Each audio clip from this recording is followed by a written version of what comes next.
నమస్తే, నేను డాక్టర్ హరీష్ తెనేటి. శ్రీ సూర్య త్రిచక్ర సాధనలో 3 చక్రాలలో మూలాధార చక్రానికి సంబంధించిన కొన్ని క్యారెక్టరైజేషనల్ ప్రాబ్లమ్స్ గురించి మాట్లాడుకుంటున్నాం. ఇలా ఉండడం వల్ల మూలాధార చక్రం అనే ఒక గొప్ప అద్భుతమైన ఎనర్జీ సెంటర్ని మనం దానిపైన ఏదో కప్పేసినట్టుగా, అంతా మురికి చేరిపోయినట్టుగా, కదలకుండా మన లైఫ్లోకి ఏ ఎక్స్పీరియన్స్ రాకుండా ఉండిపోతుంది. అందుకని మూలాధారం చక్రానికి సంబంధించి జంతు స్వభావము నుంచి మానవ స్వభావంలోకి రావడానికి ఏం చెయ్యాలి అని ఆలోచిస్తున్నాం. జనరల్గా బయట చూడండి, జంతు స్వభావాన్ని ప్రేరేపిస్తారు. ఇట్లుండాలరా, అట్లుండాలరా, కనీసం మందు తాగకపోతే, సిగరెట్ తాగకపోతే నువ్వేం మగాడివిరా, కనీసం ఇట్లా ఎంజాయ్ చేయకపోతే లైఫ్ ఏంట్రా, ఈ టైప్లో మనని మూలాధార చక్రం యొక్క ఎక్స్పీరియన్స్ని కూడా ఎంజాయ్ చేయనివ్వకుండా ఆపే శత్రువులు చాలామంది ఉంటారు. వాళ్ళకి తెలియదు, కానీ వాళ్ళు చేస్తూ ఉంటారు. దీనివల్ల మన లోపల జంతు స్వభావం, జంతు ప్రవృత్తి పెరిగి మన లోపల మానవ స్వభావం తగ్గిపోతూ ఉంటుంది. మానవులకి మూలాధారం బేసిస్ అయితే, జంతు స్వభావంలో జంతువులకి మూలాధారం హయ్యెస్ట్ చక్రగా చెప్తారు. అటు ఇటు పేర్లు మారిన మ్యాటర్ అదే. అయితే ఈ మూలాధార చక్రం యొక్క జంతు స్వభావం మన లోపల రాగానే 4 రకాలుగా మనకు ప్రాబ్లమ్స్ అవుతాయి. ఓకే, 4 విషయాల మీద మనం తిరుగుతూ ఉన్నామంటే ఎక్కడో మూలాధారం వీక్ ఉంది. 4 విషయాల గురించి తిరుగుతూ ఉంటాం. ఒకటి ఫస్ట్ వచ్చేసి ఫీడింగ్. తిండి కోసం పరుగులు పరుగులు పరుగులు పరుగులు తీస్తుంటాం. లైక్ ఎనీ యానిమల్, ఏ జంతువైనా, ఎలక కూడా దాని చిన్న హోల్ నుంచి బయటకు వచ్చి ఎక్కడైనా ఫుడ్ దొరికితే తీసుకుని మళ్ళీ తక్కడకా లోపలికి వెళ్ళిపోతుంది. మనం కూడా అంతే, పొద్దున్నే లేచి ఆఫీసులకు వెళ్ళి సంపాదించుకొని మళ్ళీ గూట్లోకి వస్తాం. అంటే చెప్పడానికి చాలా బియర్డ్గా ఉన్న మ్యాటర్ అదే. తిండి కోసం బ్రతుకుతూ బ్రతుకుతూ బ్రతుకుతూ బ్రతుకుతూ బ్రతుకుతూ నిజమైన మనలోని మానవ శక్తిని జనరేట్ చేసుకోలేకపోవడం, ఫుడ్ కోసం పాకులాడడం, అదేదో ప్రాపర్టీ వస్తుంది సెటిల్ అయిపోతా, ఇదేదో అవుతుంది సెటిల్ అయిపోతా, అదేదో డబ్బులు వస్తాయి సెటిల్, ఇంకొక వ్యాపారం చేసేస్తే సెటిల్ అయిపోతాయి. ఈ టైప్లో మూలాధారానికి సంబంధించిన కప్పేసేది ఎప్పుడూ తిండి లేనట్టుగా ఫీడింగ్ కోసం పరుగులు తీస్తూ, ఫీడింగ్ అంటే ఓన్లీ నోట్లోకి వెళ్ళే ఫీడింగే కాదు, మనము నార్మల్గా చెప్పుకున్నట్టు బట్టలు కానీ, ఉండే ప్లేస్ కానీ, తినేది కానీ, ఈ 3కి సంబంధించిన ఫుడ్ అండ్ స్లీప్ లేకుండా ఫుడ్ కోసమే ప్రయత్నము చేస్తున్నా ఫుడ్ తినలేని పరిస్థితి అంటే మూలాధారం వీక్. అంటే బాగా సంపాదిస్తే, కొంతమంది చూడండి పెద్ద కోటీశ్వర్లు ఉంటారు, మనకి ఏది సరిగ్గా తినలేడు. సాల్ట్ వేస్తే బీపీ వచ్చేస్తుంది, స్వీట్ తింటే షుగర్ వచ్చేస్తుంది. మూలాధారం వీక్. మూలాధారం వీక్ ఉండడం వల్ల ఎంత సంపాదించినా తినలేని, ఫుడ్ అండ్ స్లీప్, నిద్రలేని పరిస్థితిలో ఉంటారు. మూలాధారం వీక్. వాళ్ళకి యోగము ద్వారా ఏ పరిస్థితిలోనూ కూడా ఫుడ్ని ఎంజాయ్ చేయలేడు. కొంచెం తినగానే ఎసిడిటీ, కొంచెం ఏదైనా ఆనందంగా ఉన్నాము అనగానే ఏదో రకమైన హెల్త్ ప్రాబ్లమ్స్ వచ్చేస్తాయి. ఫుడ్ అండ్ స్లీప్ లేకపోవడం, 4 Fలుగా చెప్తున్నాను నేను మీకు. ఇది ఫీడింగ్, ఫుడ్కి సంబంధించిన, ఫీడింగ్కి సంబంధించిన ప్రాబ్లం ఉంది అంటే ఖచ్చితంగా మూలాధారం వీక్ ఉంది. ఓకే, నెక్స్ట్ వచ్చేసి ఫైటింగ్ అండ్ ఫ్లీయింగ్ అంటారు. 4 Fలు చెప్తున్నాం మనం. అందులో ఫీడింగ్, ఫైటింగ్, ఫ్లీయింగ్, ఫార్నికేషన్ అంటారు. ఫస్ట్ది ఫీడింగ్, ఫుడ్కి సంబంధించింది చెప్పేశాను మీకు. That food and sleep are important. Food ఏమో నీ శరీరానికి, స్లీప్ ఏమో నీ మానసికానికి కావాల్సిన ఎనర్జీని ఇస్తుంది.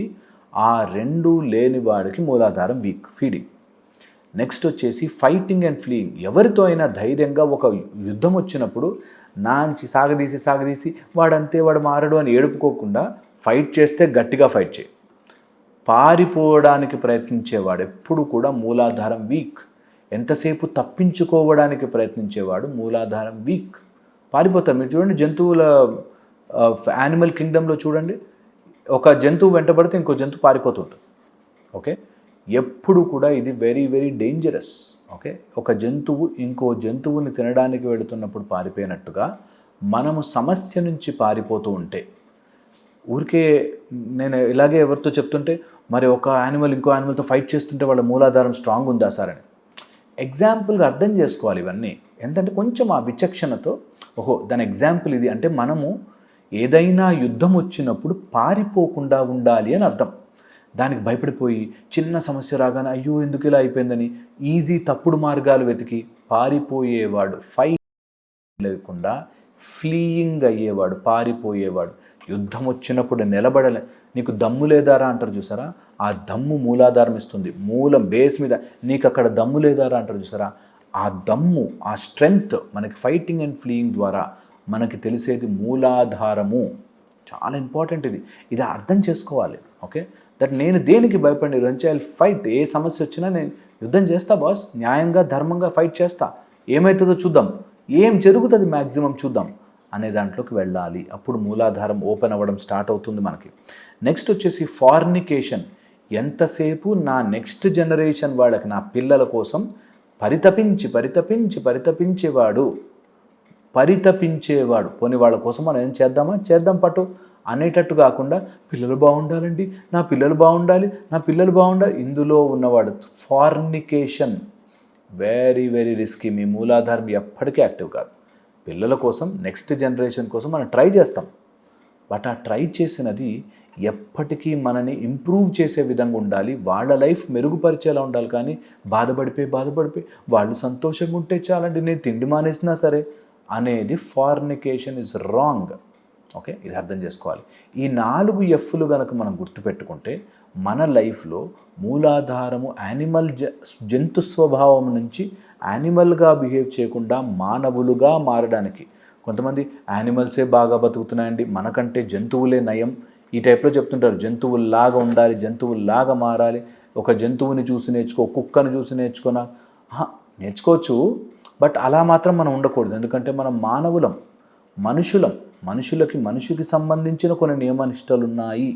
అవి తెలుసుకుని వాటికి తగ్గట్టుగా బ్రతికితే మూలాధారము నుంచి పైకి స్వ అధిష్టానముకి వెళ్ళే ఛాన్స్ వస్తుంది అంటారు. సో మూలాధారానికి సంబంధించి మనం మెయిన్గా తెలుసుకోవాల్సింది తిండి. మన తిండి మనమే సంపాదించుకోవాలి. నిద్రని నెగ్లెక్ట్ చేయకూడదు. ఈ రోజుల్లో 2 గంటల నిద్ర సరిపోతుంది, 5 గంటల నిద్ర సరిపోతుంది. నో, నిద్ర చాలా ఇంపార్టెంట్. నిద్ర దేవీ భాగవతంలో చెప్తారు, నిద్రపోయే వ్యక్తిని లేపను కూడా లేపద్దు, అది అమ్మవారిని ఇన్సల్ట్ చేసినంత పాపం అని చెప్పి నిద్రపోయే వాళ్ళని డిస్టర్బ్ చేయకూడదు అంటారు. నిద్ర అంత ఇంపార్టెంట్. దేవతలకు సైతం చెప్తారన్నమాట, నిద్రపోతున్న వాడిని డిస్టర్బ్ చేయకు అని. అది చాలా చాలా ఇంపార్టెంట్. నిద్ర మంచి డీప్ స్లీప్ రావాల్సిందే. దానికి ఎవడి తోడు లేకుండా మీకు మీరు మంచి నిద్ర, డీప్గా నిద్ర వెళ్తే లోపల చాలా హీలింగ్ జరుగుతుంది. ఫుడ్, స్లీప్ కంపల్సరీ చాలా ఇంపార్టెంట్. నెక్స్ట్ వచ్చేసి ఫైట్ వస్తే ఫైట్, ఫ్లీ వస్తే ఫ్లీయింగ్, పారిపోకుండా యుద్ధము చేసి దాన్ని తలుచుకొని బాధపడద్దు. అప్పుడు అలా జరిగిందని ఫైటింగ్ గురించి ఆలోచించకుండా యుద్ధములో ఉంటే యుద్ధము చేయి, అంతేగాని దాని గురించి తలుచుకొని బాధపడకు. అండ్ ఫార్నికేషన్, నీ నెక్స్ట్ జనరేషన్ వాళ్ళ కోసం, నీ పిల్లల కోసం ప్రొక్రియేషన్ ఎంతసేపు తప్పించవద్దు. కొంతమందికి పిల్లలు పుట్టని వాళ్ళు ఉంటారు, వాళ్ళు ఇంకా అదే లైఫ్ ఎజెండాగా పెట్టుకుని, అయ్యో పిల్లలు ఎందుకు పుట్టలేదురా అంటే, వాళ్ళు ఏమనుకుంటారో వీళ్ళు ఏమనుకుంటారో, నా జీవితంలో నాకేదో తీరిపోయింది, కోరిక తీరలేదు, ఇందులో ఉంటారు. ప్రయత్నపూర్వకంగా దాని నుంచి, ఆ ఐడియా నుంచి బయటికి రండి. ఓకే, నేను చెప్పింది ఆలోచించండి. మళ్ళీ ఇంకో వీడియోలో కలుస్తాను. మీ అందరికీ మూలాధార చక్రానికి సంబంధించిన కొన్ని ఇంపార్టెంట్ పాయింట్ చెప్తున్నాను. ఇంకా మీరు చదవచ్చు, బోలెడంతుంది మ్యాటర్ అవైలబుల్ ఉంది, కానీ అప్లై చేస్తే మీ లైఫ్లో చాలా బాగుంటుంది. శ్రీ సూర్య త్రిచక్ర సాధన మీకు క్లాస్ రూపంలో ఎలా సాధన చేసుకోవాలో నేర్పిస్తాను. బట్ ఈ బేసిస్ మీకు చాలా చాలా హెల్ప్ చేస్తుంది. నేను చెప్పింది ఆలోచిస్తారనుకుంటున్నాను.